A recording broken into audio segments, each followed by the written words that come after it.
So I'm coming back with another video to answer a question how I got to speak English like this. Having used my native language Cantonese for pretty much all my life, never having attended an international school, and having lived in an English-speaking country only very briefly. This video will address 1. How I got to where I am today, and 2. Why it's so worth it to keep trying. I've put timestamps below, so feel free to jump ahead if you think you've got this all figured out already. If you're new here, hi, my name is Yuki. I'm a lawyer and YouTuber based in Hong Kong. Chapter 1, the beginning of the story. I was born and raised in Hong Kong. Close to 90% of the people here use Cantonese as their main language. I'm in that 90%, which meant that I grew up speaking Cantonese at home and in my formative years. So in short, I wasn't born into circumstances that allowed me to naturally acquire English at home or at school. So I've had to struggle through many of the same problems that second language learners face. From there, I embarked on my English learning journey, which can be roughly divided into 3 stages: infancy, adolescence, and maturity. Chapter 2, Infancy. The funny thing about starting to learn a second language is that it feels a lot more like math than a language at first. It is all here rather than here. You need to add an S after a verb if it follows he, she, or it. You need to say you are rather than you is. It's purely arithmetic. Everything I learned about English at this stage was from the 3 or 4 hours at school, in English classes only. Here I learned the ABCs, the basic grammar rules, go and gone, the I, you, we, they, he, she, it. This stage probably took the longest, from kindergarten all the way up to 6th grade, so around 9 years or so.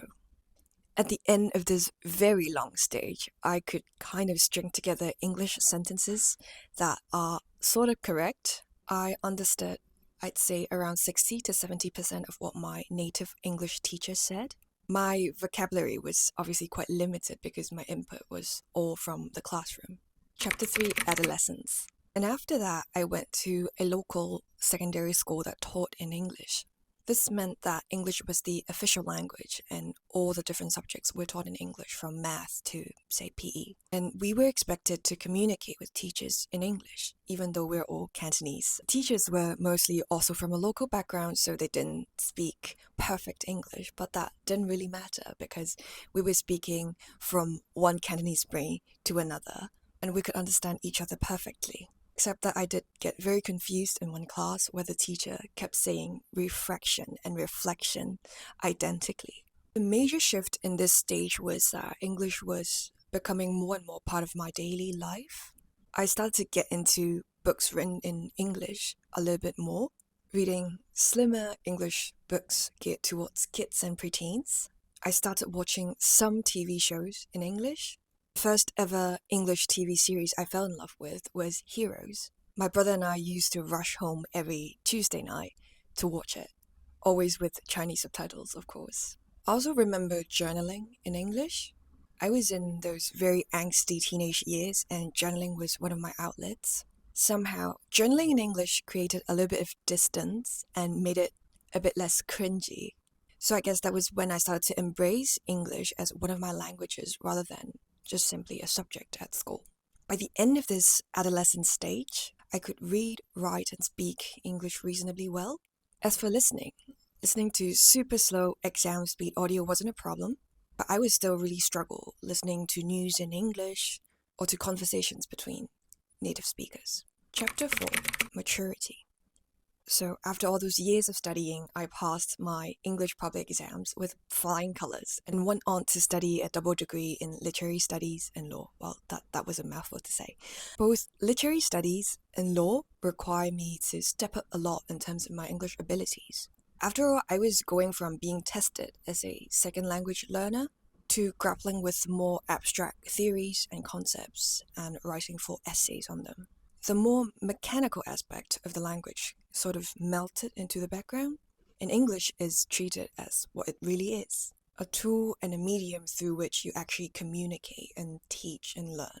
I also had my first language immersion experience, being an exchange student in Singapore for 1 semester. Almost everyone I met spoke English as a first language, so that was the first time I was surrounded by people who defaulted to speaking to me in English. I also happened to have a lovely roommate from New Zealand for that one semester, so it was English for me 24/7 except for the rare phone call home. And then my English system had another big upgrade when I joined a law firm headquartered in the UK after graduating from law school. That was when, by osmosis, I come to speak and understand English in a professional context. I also spent half a year in London as a secondee to the London office of my law firm, which really opened my eyes to what a fully English-speaking office looks and sounds like. At this stage, I can understand the subtleties in people's choice of words. I can banter in English. I can adjust how formal I'd like to sound at any given time. I can understand and join conversations with native speakers. I can make this YouTube video in English. So, in a couple of minutes, I've walked you through my entire English learning journey. You may ask, what's the pot of gold at the end of the rainbow if I keep on trying, keep on learning English? Well, to me, the number one coolest thing about learning language to fluency, to the point where you can use it as you please, is that it gives you another personality or another skin that you can choose to put on. I feel like I'm a different version of myself speaking English.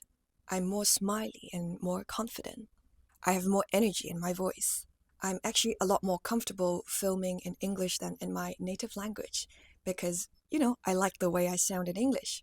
The number two coolest thing is, of course, the content and community you can choose to immerse yourself in once you learn a language to fluency. You go from learning English to learning English, everything else you could possibly think of. So, for example, I am an amateur rock climber, but a lot of cutting edge content about, the best training protocol to follow, the latest ascents, the best gear to buy, they're made in English. My fluency in English then becomes a stepping stone for me to explore those other contents that wouldn't otherwise be available to me. The world's really your oyster if you learn its language. Third, this is super cliche, but you get to connect with people outside of your own culture. I've made good friends whose first or second language is English, who don't speak Cantonese. I wouldn't otherwise have been able to connect with them or connect at the same level as I do now if I'm not comfortable speaking English. In many ways, by learning a language, you are expanding yourself. You're enriching yourself internally by consuming content in that other language.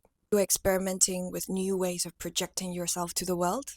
You're expanding your physical reality in terms of the places you go and the people you meet. And by doing so, you are expanding your surface areas for luck in life-changing moments.